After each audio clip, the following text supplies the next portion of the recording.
Leo Tolstoy's Anna Karenina, Part 6, in which all our protagonists find the thin veneer of tranquility in their lives tested by family and friends, with farcical and tragic consequences.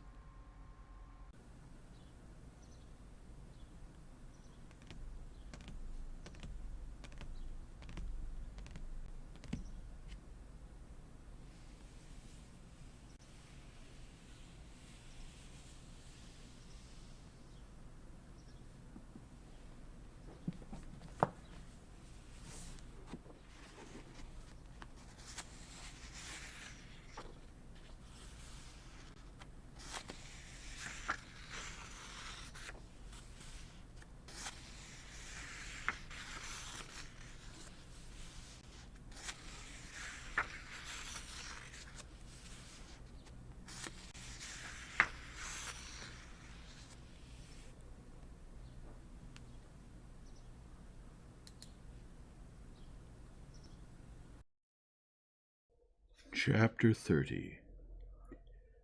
Zviazhsky took Levin under the arm and went with him to their people. Now it was impossible to avoid Vronsky. He stood with Stepan Arkadyevitch and Sergei Ivanovitch and looked straight at the approaching Levin. "Delighted. I believe I had the pleasure of meeting you at Princess Shtcherbatsky's," he said, holding out his hand to Levin. "Yes, I remember our meeting very well," said Levin, and flushing crimson, he turned away at once and began talking with his brother. Vronsky smiled slyly and went on talking with Zviazhsky, evidently having no wish to get into conversation with Levin. But Levin, while talking with his brother, kept looking back at Vronsky, trying to think up something to say to him to smooth over his rudeness.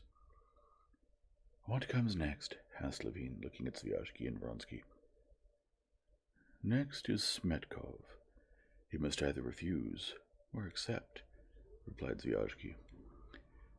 "And what about him? Has he accepted or not?" "The thing is that he's done neither," said Vronsky. "And if he refuses, who's going to stand?" asked Levin, who kept looking at Vronsky. "Whoever wants to," said Zviazhsky. "Will you?" asked Levin. "Certainly not," said Zviazhsky, embarrassed and casting a fearful glance at the venomous gentleman who was standing by Sergei Ivanovitch. "Who then? Nevedovsky?" said Levin, feeling himself at a loss. But that was worse still. Nevedovsky and Zviazhsky were the two candidates. "Not I, in any case," the venomous gentleman replied. This was Nevedovsky himself. Zviazhsky introduced him to Levin. "What? Has he got under your skin, too?" said Stepan Arkadyevitch, winking at Vronsky. "It's like a race. We could bet on it." "Yes, it does get under your skin," said Vronsky. "And once you take something up, you want to go through with it. It's a battle," he said, frowning and clenching his strong jaws. "What a mover Zviazhsky is. Everything's so clear to him." "Ah, yes," Vronsky said distractedly. Silence followed, during which Vronsky, since one had to look at something, looked at Levin, at his feet, at his uniform, then at his face, and, noticing the sullen look directed at him, said, in order to say something, "And how is it that you are a permanent country dweller and not a justice of the peace? You're not wearing the uniform of a justice of the peace." "Because I think the local court is an idiotic institution," Levin replied sullenly, though he had been waiting all along for a chance to strike up a conversation with Vronsky in order to smooth over the initial rudeness. "I don't think so. On the contrary," Vronsky said with calm astonishment. "It's a game," Levin interrupted him. "We don't need justices of the peace.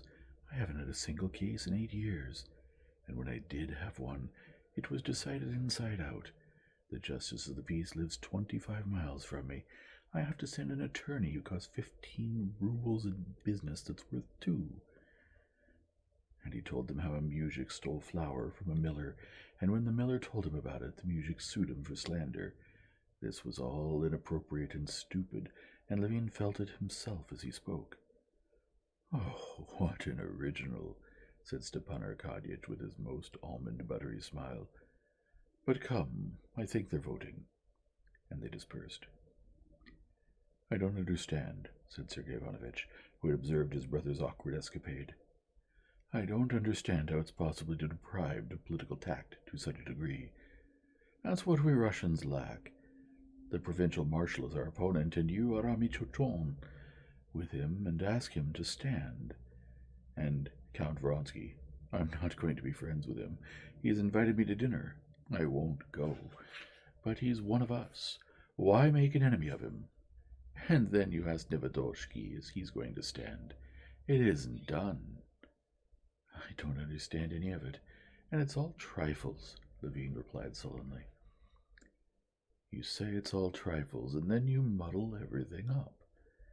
Levine fell silent, and together they went into the big room. The provincial marshal, though he felt that a dirty trick was in the air, prepared for him, and though not everyone had asked him, still decided to stand. The whole room fell silent.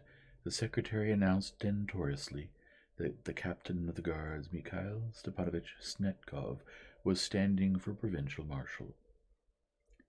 The district marshals began circulating with little plates of ballots from their own tables to the governor's, and the elections began.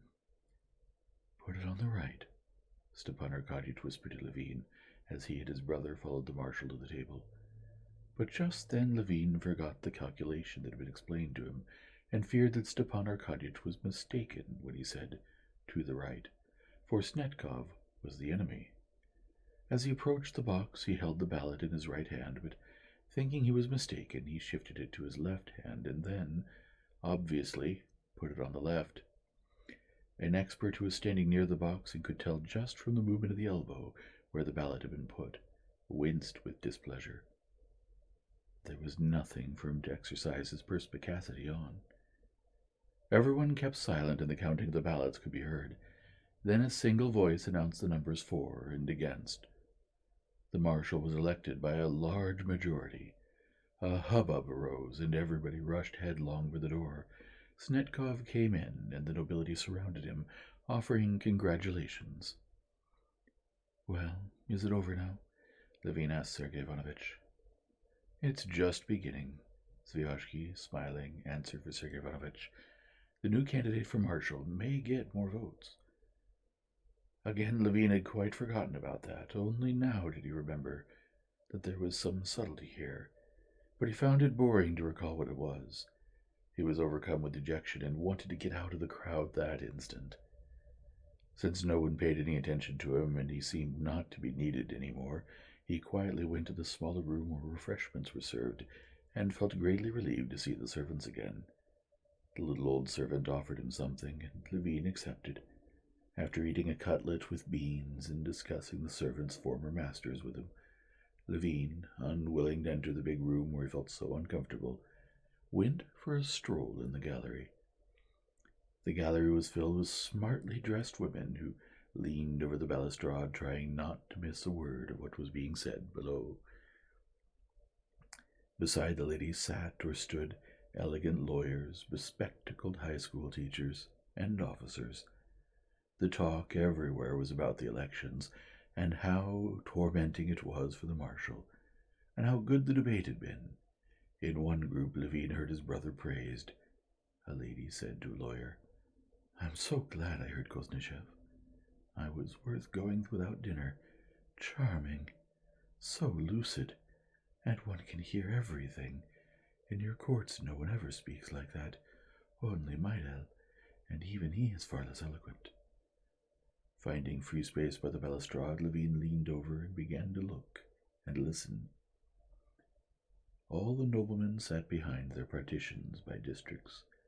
In the middle of the room a man in a uniform stood and announced, in a loud, high voice, "Now standing for provincial marshal of the nobility is cavalry staff captain Yevgeny Ivanovich Opkitin." A dead silence ensued, and one weak old man's voice was heard. "Decline."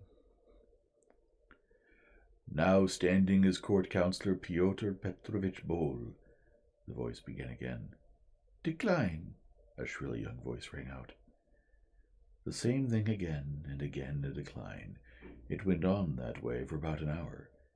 Levine, leaning on the balustrade, looked and listened.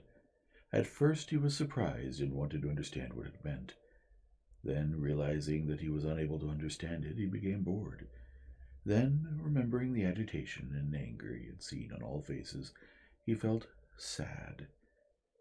He decided to leave and went downstairs. Passing through the corridor behind the gallery, he met a dejected high school student with puffy eyes pacing up and down. And on the stairs he met a couple, a lady running quickly on her high-heeled shoes, and a light-footed assistant prosecutor. "I told you you wouldn't be late," the prosecutor said just as Levine stepped aside to let the lady pass. Levine was already on the main stairway and taking the tag for his coat from his waistcoat pocket when the secretary caught up with him. "Please come, Konstantin Dmitrich. We're voting." The so resolutely declining Nevedovsky was now standing as a candidate. Levine came to the door of the big room. It was locked. The secretary knocked, the door opened, and two red-faced landowners whisked out past Levine. "I can't stand any more," said one red-faced landowner. After him, the face of the provincial marshal stuck itself out. Exhaustion and fear gave this face a dreadful look. "I told you not to let them out," he shouted at the doorkeeper. "I was letting them in, Your Excellency." "Lord!" And with a heavy sigh, the provincial marshal, shuffling wearily in his white trousers, his head bowed, walked across the room to the governor's table. Nevedovsky got the majority of votes, as had been calculated, and became the provincial marshal. Many were amused, many were pleased, happy, many were delighted, many were displeased and unhappy. The provincial marshal was in despair, which he was unable to conceal. As Nevedovsky left the big room, the crowd surrounded him and followed him out, just as it had followed the governor on the first day when he had opened the elections, and just as it had followed Snetkov when he had been elected.